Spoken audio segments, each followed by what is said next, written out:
All right, so this will be our first lecture in our new unit on trigonometry, and what trigonometry is the natural extension of is similar triangles, because all these rules apply to similar triangles. And what we're establishing is that there exist these really cool relationships between the sides and the angles of right triangles, and in particular the acute angles of right triangles. And that's what we'll talk about, and that's how that's that relationship that we'll be using to determine and to solve unknowns. But first, let's get some vocab down here. And our first, when we're talking about sides of a triangle, when we're talking about right triangles, and all of this stuff that we're covering in this lecture does apply to right triangles only. Don't try to do this with non-right triangles. It will not work. So when we're talking about a right triangle, the sides can be classified as either hypotenuse, adjacent, or opposite. I'm going to show an image right here, triangle ABC. And the hypotenuse is the easy one. The hypotenuse is the one we knew kind of going into this. It's the side that's opposite the 90-degree angle. So the longest side in this case, it's in the longest side in all cases. And this little 90-degree mark, the little box, is pointing to the hypotenuse. And it's always the same side. The hypotenuse is that one particular side in the right triangle. The other two sides, adjacent and opposite, are all sides that are relative to a particular angle. As you look at the picture, you'll see that we've got a side here, side BC, that is adjacent to angle C. So when we're talking about the adjacent side, we're talking about the non-hypotenuse side that forms one of the acute angles. So if I ask the question, what side is adjacent to angle C, you'd be asking yourself, well, which side is forming angle C that isn't the hypotenuse? Well, that's side BC. It's next to the angle. Think next to when you're thinking adjacent. The other one is the opposite side. And in this case, opposite side would be the opposite to angle C would be side AB. It's the one that does not form angle C. This side AB is not either side of angle C. You can look at it as it's the side that the angle is kind of opening up to or eating or whatever you want to call it.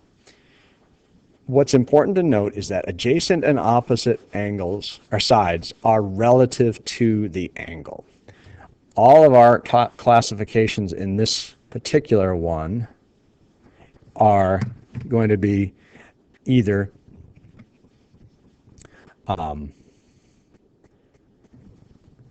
from angle C. If we switched and said make your decision from angle A, then we would be looking at side BC would be opposite and side AB would be adjacent. So it's all, when we're talking about adjacent and opposite, it's all relative to the particular angle.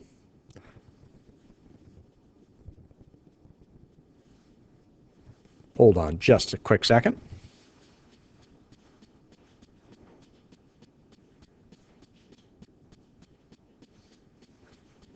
Having some minor technical difficulties here, but I think I'm going to be back to scratch here soon enough. All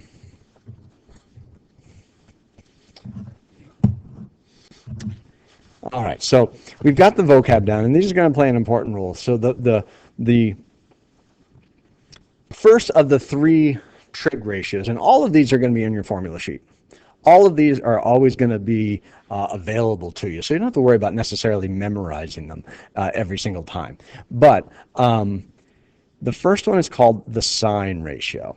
And basically what you're saying, what this is the ratio of, is the side, if you take a particular angle in a right triangle, a particular acute angle in a right triangle, and take the side opposite that angle and divide it by the hypotenuse, it will always be a particular ratio. It will always be a particular value. So if I said, take a 57-degree angle and put that in a right triangle, no matter how big or how small that right triangle is, if you take the side opposite that and opposite that 57-degree angle and divide it by the hypotenuse, you would get the same ratio every single time, no matter how big or how small that triangle is. So the sine ratio is opposite side over the hypotenuse. And feel free to pause this lecture at any time if you need to slow me down or just write something down. These are probably more important than the verbiage. Having these down, this symbol here, this Greek letter, I believe it's theta, is just representing an angle measure. It'll make more sense when we start going over some problems here. The next one is cosine. Same idea. Cosine of a particular angle is the ratio of the adjacent side length divided by the hypotenuse length. Again, let's say there's a 57-degree angle or a 62-degree angle in a right triangle. If you take the side adjacent to that 62-degree angle and divide it by the hypotenuse of that right triangle, you're going to have the same ratio no matter how big or small the angle is. Right? So the cosine of an acute angle in a triangle, in a right triangle, is always going to have that ratio. And it's going to be constant, and that's what's going to allow us to solve problems. And the last is called the tangent. And the tangent's unique because it's the only one that does not involve the hypotenuse. It's the ratio of the opposite side over the adjacent side.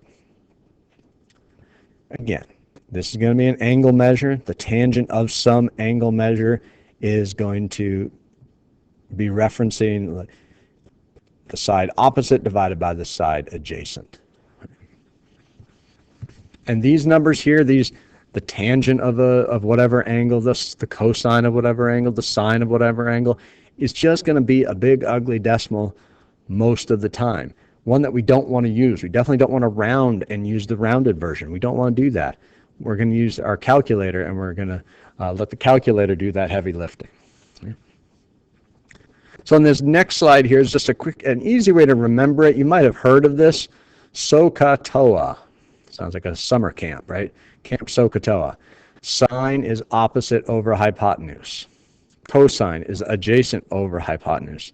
Tangent is opposite over adjacent. So again, pause and write this down if you want, but remember, you're always going to have your formula sheets available. Those ratios are always given to you. It's way more important to me that you can actually set these up and solve them, right? So remembering it is important, but knowing how to do it, knowing how to solve using them is infinitely more important. So if we look at, if I give you a problem that looks like this, I think, there it is. If I said find the 3 trig ratios for angle A below, so I'm telling you the angle that you're working from here. Now if I look at that and say, okay, I'm finding the trig ratios for that, that means BC is the opposite side. CA is the adjacent side. And BA is the hypotenuse. That's always the hypotenuse. So if I wanted to find the sine ratio for angle A, it's 18 over 30, opposite over hypotenuse. It's 0.6. I don't know what the measure of angle A is, but any triangle, any right triangle that has that angle measure in it is going to have a sine ratio of 0.6 or 18 over 30. It's a rare occasion that they're nice and neat. The cosine, 24 over 30, because that's adjacent to angle A divided by the hypotenuse. And last but not least is the tangent, which is 18 over 24. Now being able to do this is important. Setting up the problems is important, but just being able to find what the big ugly decimals are is limited in its importance. What's more important is being able to solve them. All right? So we've got a problem here that has limited but sufficient information. It's not limited. It's it's got sufficient information to find the length of the hypotenuse. And the questions, there are 3 questions you want to ask yourself when you're setting these problems up. 2 of them are right there on the screen. One's behind the screen, behind the slide there. What length and measure do you know, and what length are you looking for? Okay. So if I'm looking at this, I'm going to say, all right, well, I've got an angle measure. I've got an acute angle measure. I've got angle R. So I've got that 70. I've also got side 7, which when we're doing that, when we're trying to answer that question, yes, it's important to know that it's 7, but it's also important to know that you've got the opposite side to that angle there. So you have the side that's opposite the 70-degree angle. And what am I looking for? I'm looking for the hypotenuse, all right? So I think the first few slides are, okay, we know one of the acute angles at 70, and the side opposite that is 7. Okay, so that's important. Don't just say, yeah, we got side QP. Well, you do, but relative to the angle that you know, it is the opposite. That's important to recognize. What are you looking for? The hypotenuse. That's right in the problem. So we have the opposite. We're looking for the hypotenuse. Excuse me.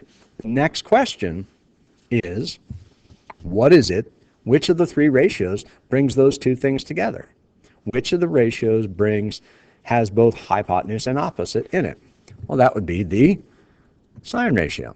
Okay. So now we know what we have to set up. We're going to set up the sine ratio with the 70-degree angle, an opposite value of 7, and the hypotenuse is the unknown. And this is what it looks like. Again, I can't stress this enough. The sine of a 70-degree angle is going to be a big, ugly decimal.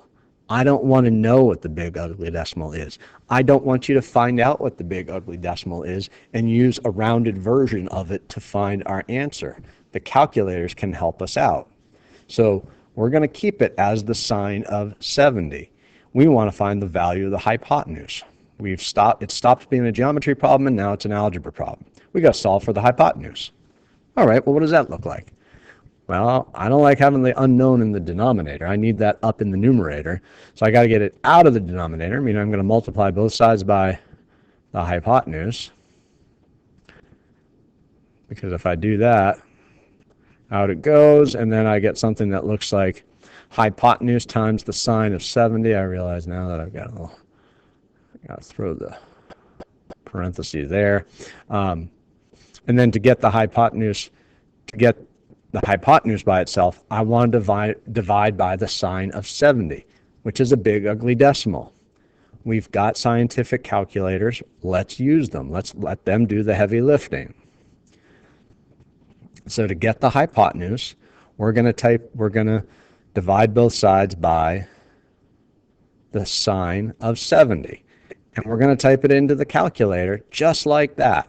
7 divided by sine of 70. You've got calculators that have those functions on it. They've got their own dedicated buttons for it. 7 divided by the sine of 70, and you'll get a good approximation. Okay? It's 7.45. It's 7.5. It's not 7. It's not 8. Okay? Don't round it to a whole number when it's not a whole number. But that's how we do it. We establish what we know. We establish the relationship that we have, which in this case involves sine. Plug in all the parts that we have and use math to solve for the ones that we don't. Okay. Here's another one. Again, take a stab at this by yourself. Hit pause. Stop listening to me jabber, and see if you can't figure out the value of x. All right, so here's how we're going to do it. What lengths and measures do we know? I know one of the acute angles and the adjacent. So I'll just use the adjacent. What am I looking for? I'm looking for the opposite. What I have, what I'm looking for, what brings them together? What brings opposite and adjacent together? Tangent. There's my function. There's my trig ratio that I'm going to use. I'm going to use the tangent ratio. And what I'm going to set up, tan of 50.1 rather, is equal to the adjacent, which in this case, it was opposite, which is x over adjacent, which is 5. And now we're solving for x, which is considerably easier. We just have to multiply both sides by 5. And we see that 5 times tan of 50.1 is about 5.98. It's a little less than 6, which makes sense given that this side here, the side we're looking for, is going to be the middle length of the 3. 5 is the smallest because it's opposite the smallest angle, and so on and so forth. Right? That's how we use the trig ratios to solve for unknowns. Identify what you have, identify what you're looking for, and then determine which of the 3 ratios brings them all together. And then we set up the ratio and solve just like using math.